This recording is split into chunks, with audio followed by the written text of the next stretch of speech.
have a very, very big show for you tonight. Big show.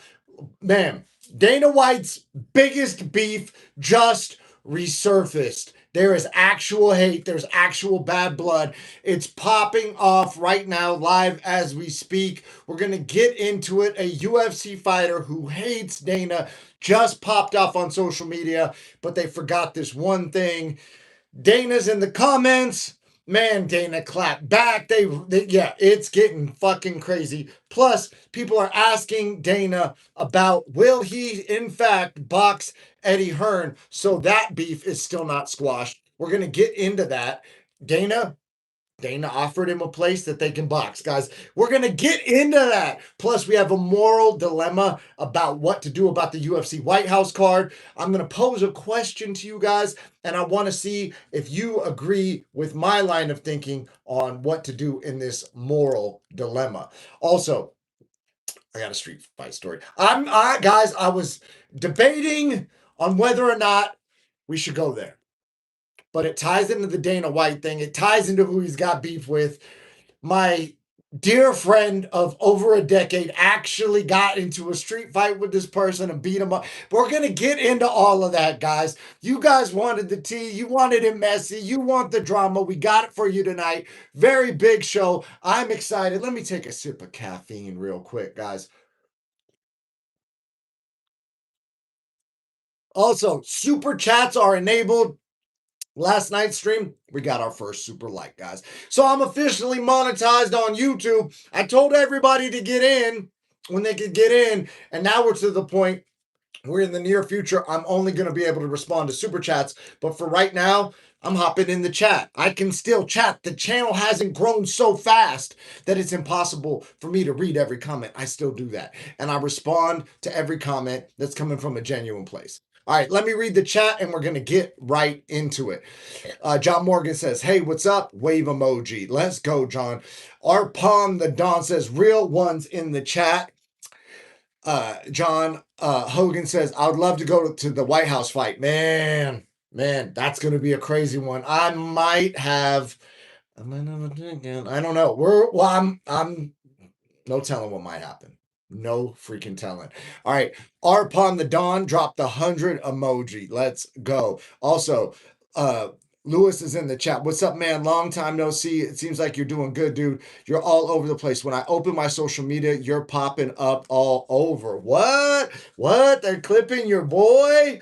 I went to the brand risk event and I got clip farmed, guys. You know what I mean? We're out here creating content. I heard a rumor I appeared on Marab's stream. I heard a rumor I appeared on Larry Wheels' stream. I heard a rumor I appeared on a lot of people's streams. So people are clipping that up. We're running with it. And you know what, guys?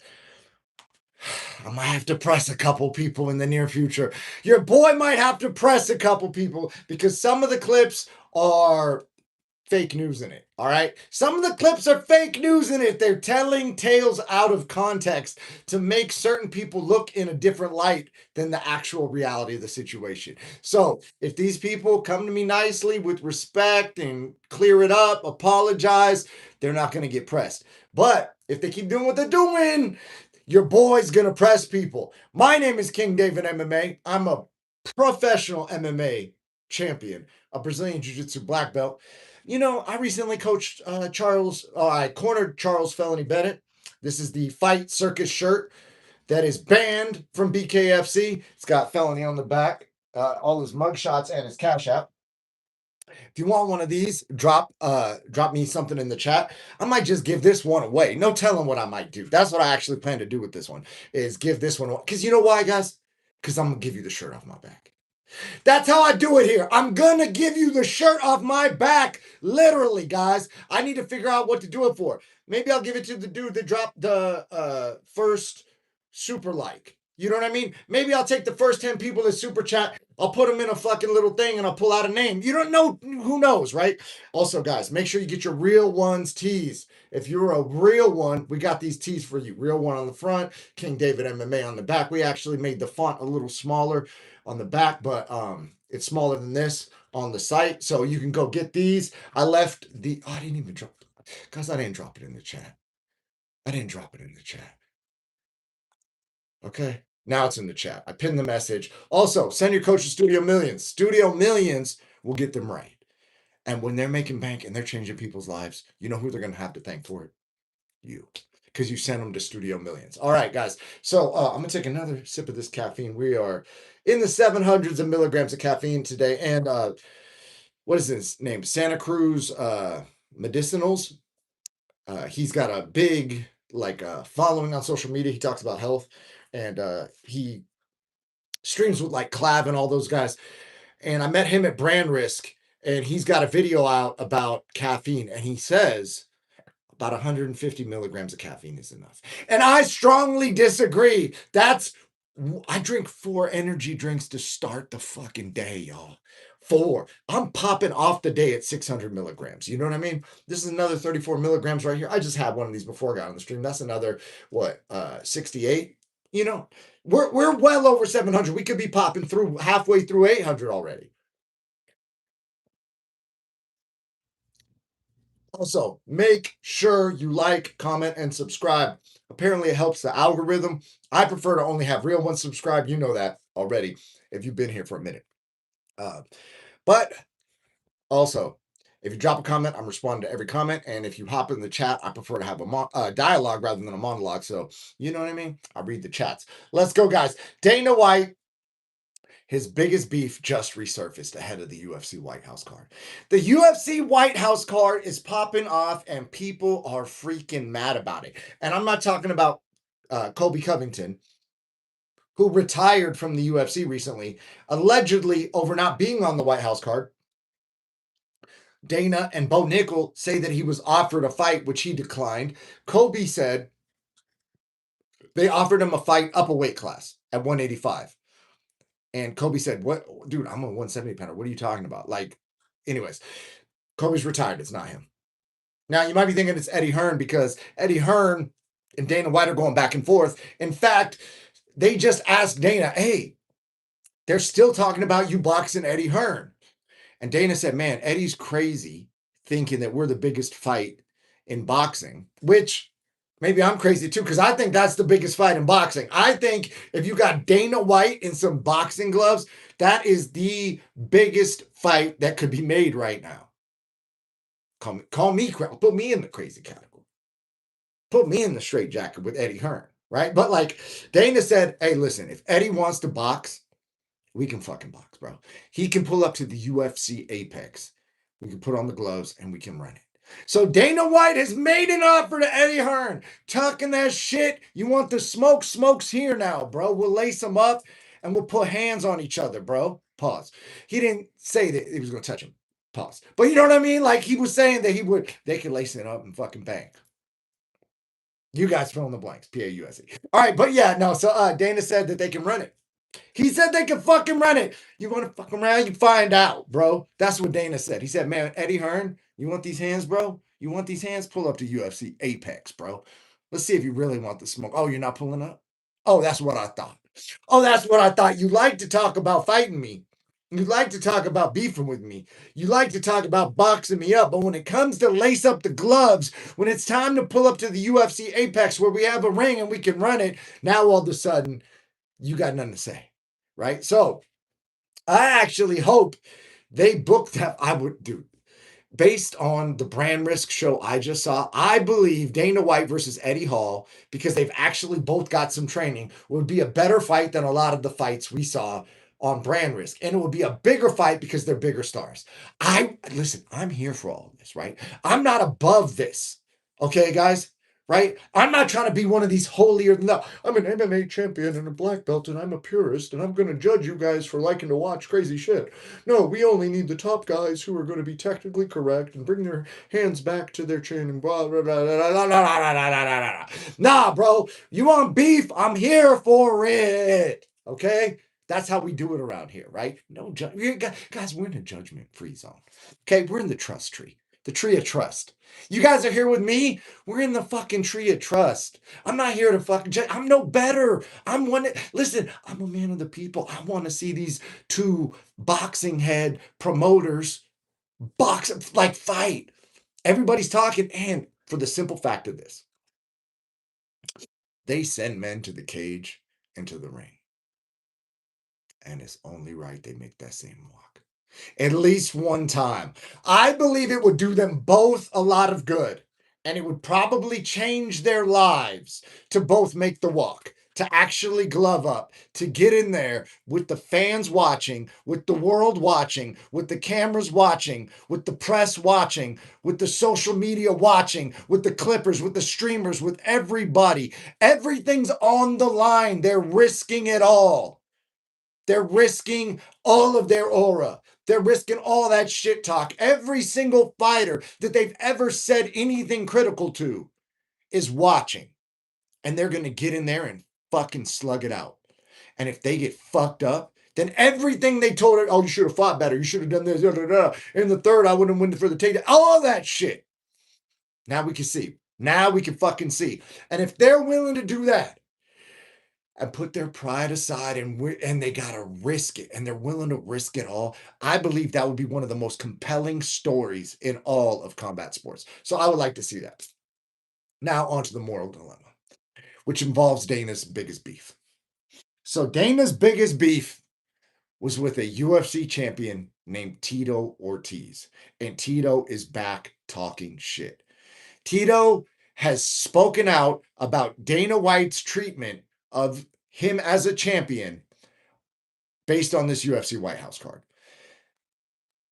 Tito Ortiz, from what I can see, is still a Trump supporter. Some people will call him a Trump stan at this point because a lot of people who voted for Trump are now critical of Trump, right? They were like, hey, man, you ran on like no new wars and now we're in all these wars. And you ran on like, we're going to have like a fucking strong immigrant and do that. And like a lot of people that supported the dude are like, hey, man, we're from the show me state and you didn't show us what you said you were going to do, right? So apparently Tito's still on board from what I can see. I don't do a lot of research on the dude, but I did see him pop the fuck off on a little podcast interview with a girl, and she's interviewing Tito. And Tito's saying that he's not being treated correctly because he can't go to the WhiteHouse card. In fact, he said not only can he not go to the WhiteHouse card, where he believes he belongs after everything he did for the sport, he said he was with the UFC for 16 years and was their champion, and he belongs at the UFC WhiteHouse. He also said, and shout out to Tito, he's got a business, he's got a Tito's bar, and so he's going to be playing that UFC at his bar, right? So if you guys are in the area, go pull up on him, right? Just because we're critical of his storytelling and his misspeak in this podcast doesn't mean you guys shouldn't go watch the UFC at the dude's bar. Go support his fucking bar, right? But he said that Dana doesn't give him tickets to fights, that Dana makes him buy tickets if he wants to go. And he said that he went to UFC Miami and he spent $1,000 on a ticket because the UFC would not give a former UFC champion in Tito Ortiz a ticket. Now, as sad of a story as that is, as fucked up as that sounds, and he got the girl to be on his side, the girl, the podcast chick, lady, woman, nice person, right? She is like, well, I think that you've done a lot for the country and you support this political agenda and that you should be there. You're a UFC champion and I'd like to see all, like that's like the correct thing to say based on the amount of knowledge she has of the situation. But there's one thing that Tito Ortiz, former UFC champion, left out about why he doesn't get tickets to UFC. And I like, guys, if you don't know about this, I'm about to drop some fuck knowledge. So this is how they got down. Dana used to do business together. And then Tito would pull business moves like, hey, I'm not walking out for an X unless you pay me an extra XYZ. And try and hold the UFC hostage. Tito believes this is good negotiation. Dana's like, you're a fucking scumbag. They hated each other. They fucking hated each other. And not only is it like Dana fucking hated Tito, right? Like Tito hated Dana. You get what I'm saying? It's like, it's not that Dana's picking on Tito and won't give him tickets. Tito. So if you guys see this clip, I'm giving you the context so you know that this dude is leaving out information, and oftentimes in social media, this is how shit gets clipped out of context. So he forgets to mention, Tito Ortiz forgets to mention that he doesn't get UFC tickets because he had a public beef with Dana White that was so bad and so heated that he was threatening physical violence against Dana, to the point that Dana White and Tito Ortiz agreed to box, so much so that a fight was in training for the fight, and they did a fucking UFC countdown for it. The countdown aired on television. Dana literally was training. So when Dana and Eddie Hearn are gonna box, Dana actually has boxing experience, to the point he was willing to fucking fight UFC champion Tito Ortiz. Tito leaves that part out.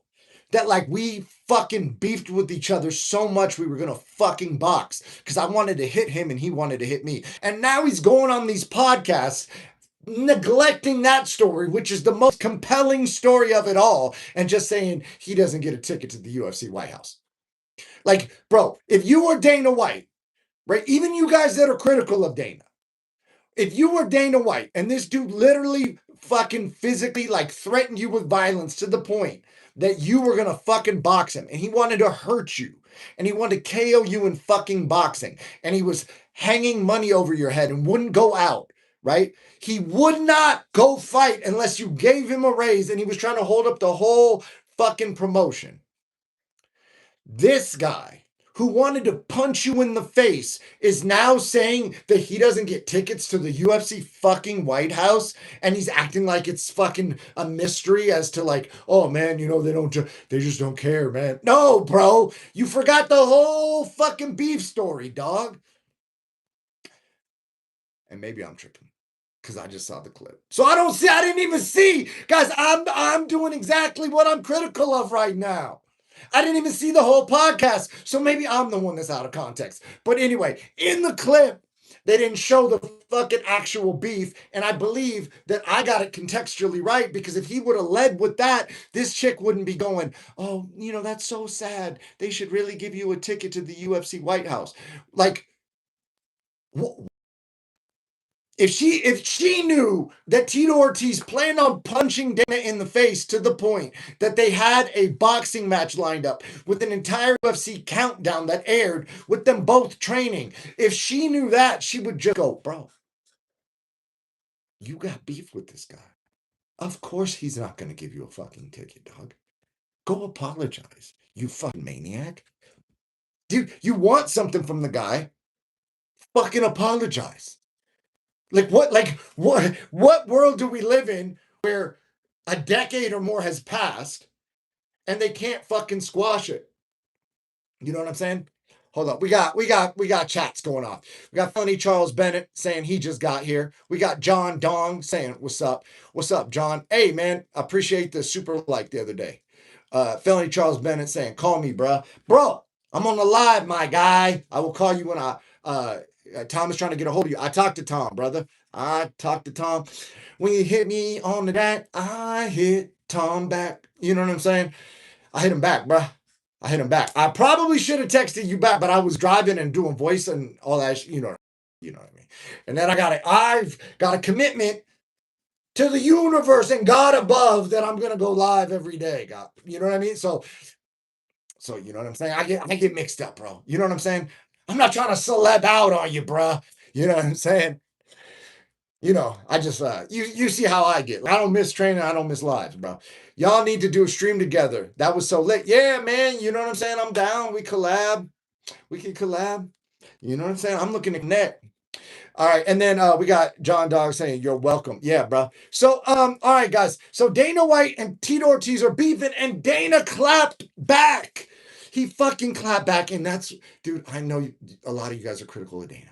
I fucking absolutely love that he claps back to fucking negative comments. Like somebody with like 13 followers on Twitter can say something and Dana will be like, well, look at your fucking default picture, you fucking fat dork. You know what I mean?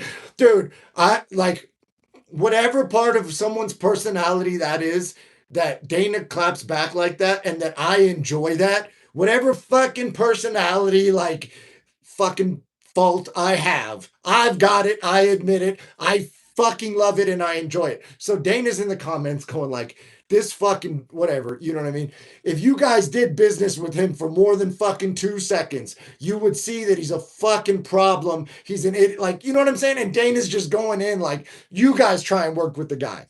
The guy's a fucking scumbag. So, uh, I thought that was fucking hilarious. Right. And now, could we talk about me being at brand risk? Could we talk about me hanging out with 6ix9ine and Steve Will Do It and Neon and everybody that was there? We could. You know what I'm saying? We could talk about that. But I'm so intrigued by this type of behavior where a fucking billionaire is still like, it's like he's still clapping back, right? Like, and Tito's out here painting a picture. Oh, and he also called him, look at him trying to portray himself as the victim, paint himself as a victim, right? And so that also leads me to believe that he left out the whole other part of the story, which is him like wanting to punch Dana in the face to the point they booked a boxing match. Right, like that's an important detail, guys. Like if you're gonna tell a story about how you're the victim and can't get tickets, you got to remember that important. Like it's a little bit relevant to the story. So, anyways, uh, John Don can't donate a whole lot right now because I'm unemployed, unfortunately. Oh, bro, well that means even more then, man. You know what I'm saying? If you're unemployed and you donate $1, bro, shoot, you know what I'm saying? That's different than 100 millionaire donating a G, right? Because in terms of like what you got, like, dude, that means the world. So I appreciate you, bro. I appreciate you. You were actually my first monetization on here. You're the first person to drop a super like or a super chat. So you win the fucking award of fuck. You know what I'm saying? Let's say the channel goes crazy. Let's say I get a fucking 100 million subscribers, right? Bro, I'm gonna remember that, dog. I'm gonna remember that, bro. You were the fucking first. Appreciate you. Thank you. So also, we got a moral dilemma, right? We got a big moral fucking dilemma because I want you guys to put yourself in Dana's situation. Should Dana overlook the beef and give Tito Ortiz a ticket to the White House or any other event simply on the strength of him being a former UFC champion, right? Because now you're setting a precedent that these dudes can call you out and try and fight you. You're setting a precedent that they can publicly disrespect you. You're setting a precedent that, hey, you could try and hold money over our heads and not fight unless you get paid extra. So do you set that precedent? Are you the bigger man who just says, you know what, man, bygones, Tito Ortiz is, maybe even throw a jab at him. He's on here crying about a ticket. I'll give you a ticket, Tito. I'll you, Tito. It's not gonna be the best seat, bro, but we're gonna listen, and we'll even put a little camera on you, right? We'll put you in the 5th or 6th row just to let you know, like, it's still not all good, but we'll put a little camera on you. So now we're going to show that you're there, but we're also going to show you that they're like, we didn't put you up front. You know what I mean? Like maybe he could do something like that, right? But is that the right message to send to the rest of the roster? Or is it like better if he does that, forgets about the messaging it sends, and says, listen, we take care of our champions. Listen, Tito Ortiz, this is like Dana's hypothetical conversation to the public. Tito Ortiz is a fucking asshole and a scumbag. But he did what we asked him to do, which is fucking win fights. He became a UFC champion. He brought a lot of eyeballs to the sport at a time where we were looking for eyeballs. And so even though he's a fucking scumbag asshole who tries to fucking negotiate at the wrong time and drag us over the fucking coals and hold shit over our head, we respect our champions. We're the bigger guys here.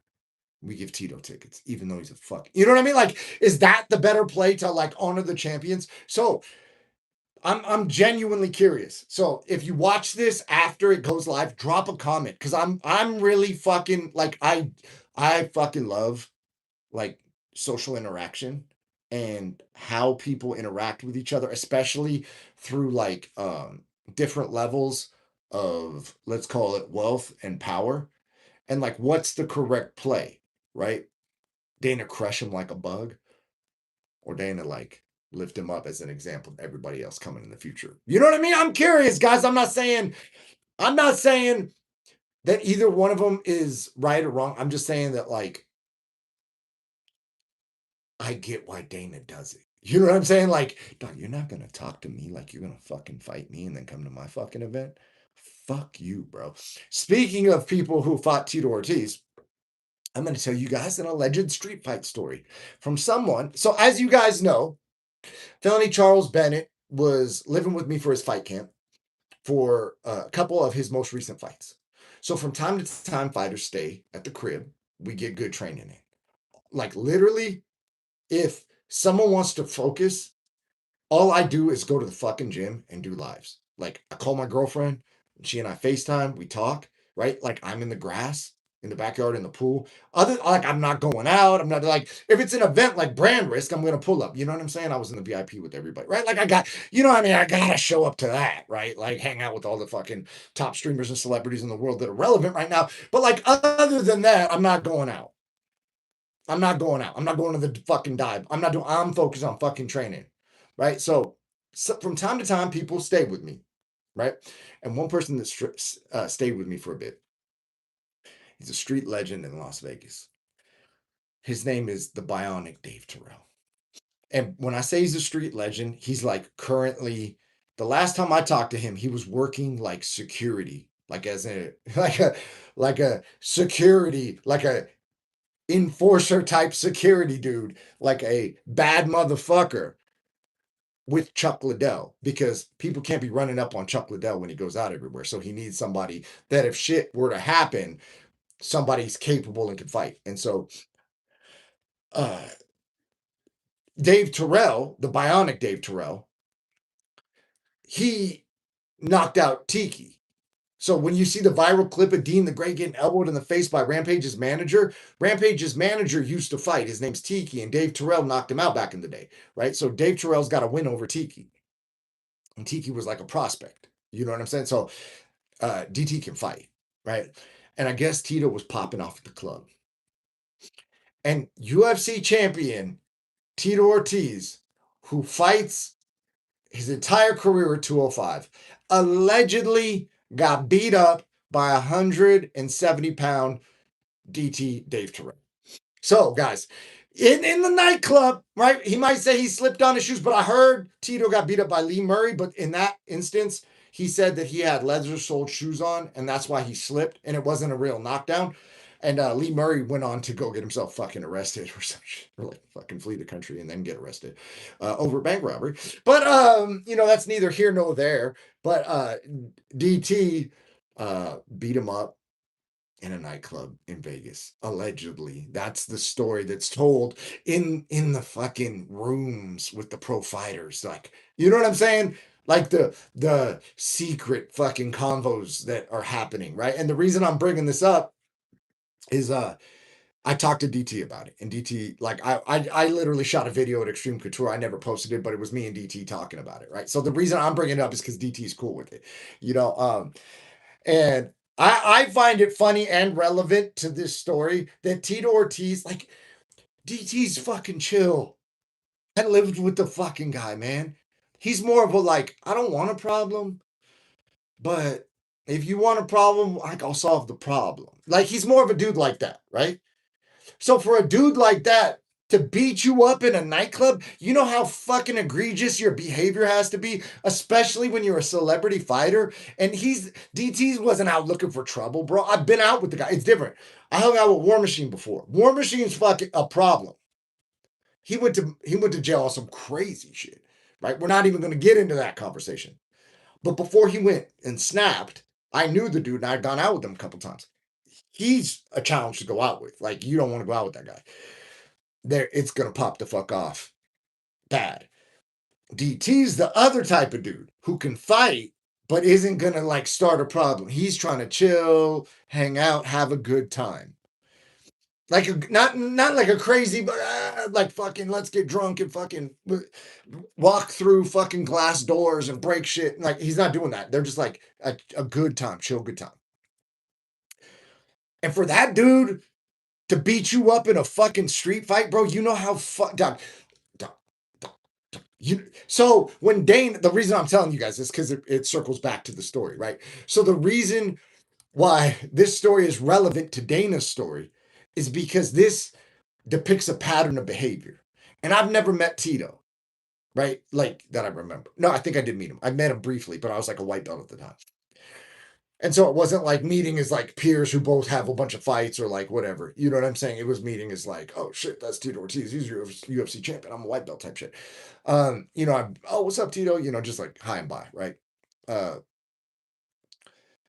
but yeah, I don't know the dude. I'm just saying the stories that I've heard have not been positive. So hopefully, whatever is causing that behavior in the dude, maybe he could be self-reflective. Maybe it's all fabricated nonsense. Maybe it's all lies. Maybe Dane. I don't think, dude, Dana doesn't seem like he's a bullshit artist. You know what I mean? Like, I would imagine that Tito was really because Tito's confirmed it. He's confirmed that these were his negotiating tactics. And he said, it doesn't make me a scumbag. It makes me a good businessman and a good negotiator. So based on that being true and based on the fact that my former roommate and teammate fucking beat him up in the street, like who's a chill guy, like he's right, like I'm like, dude, what the fuck is this dude doing? Is he just fucking upsetting everybody? And there are some people who like that. And so the same thing that some people who are very confrontational, the same attribute that makes them ultra confrontational with everybody and have a problem all the time with everybody they interact with, is the same thing that makes them good at fighting, right? There's different avatars for fighting, right? There's different personality types. And one avatar is like highly comfortable with confrontation. I would put like Strickland almost into that category of like, that guy will say shit to people that will cause a confrontation. Tito may have done that as well. And we're not going to talk about exactly what he said or did because it may not be compliant. But yeah, man, that guy's a wild guy. And that type of behavior is that type of personality is probably what made him so like dig in a fucking grave after he fucking beat somebody. You know what I mean? He would beat guys up and then dig a fucking imaginary grave, right? You know what I mean? But like that's kind of what it takes to become a UFC world champion. Like all the best dudes I've ever encountered in fighting have that. And if it's not like immediately visible, they have a switch. And this is what they talked about GSP. They said, guys, GSP's the nicest dude, best martial artist, tries to like be a role model and honor the sport and respectful and all that. There's also dark side GSP. There's also dark side GSP. And they don't mean his dating preferences. You know what I'm saying? Even though his dating preferences, I've heard, he likes them thick and chocolatey.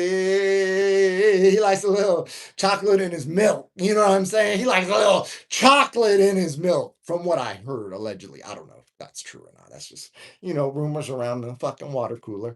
But yeah, so GSP had a dark place. And some of these motherfuckers have a dark place that's required to pop off after a switch, and other guys have a dark place that's like bubbling under the surface that they're trying to like hold down and function in society. So, I think we can appreciate Tito for his contribution to the sport, his legendary fights, his fucking title wins, his fucking gravedigger behavior, his flame shorts, you know what I'm saying? And that's the light that I would like to remember Tito in. And you know what, man?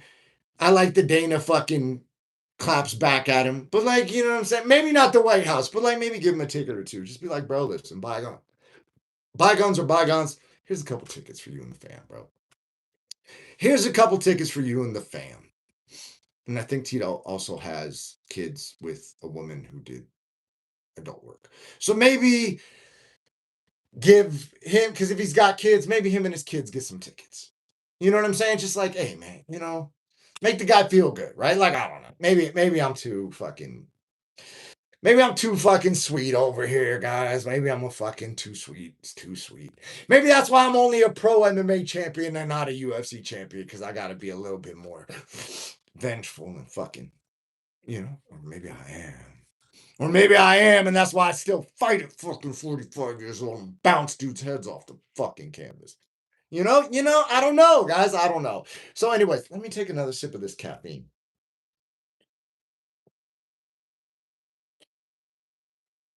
Yeah, let me peep the chat. All right, guys. So, hey, man, you guys are done chatting. Well, then fuck you too, man. You know what I'm saying? You guys want, I'm not, listen, you don't want chat. I don't want chat either, then, man. I love you guys. Make sure you got notifications on. I go live at random times, but I go live every day. I'll see you in the next one. Subscribe, drop a comment. If you are watching this later, I respond to all my comments. Let's fucking go.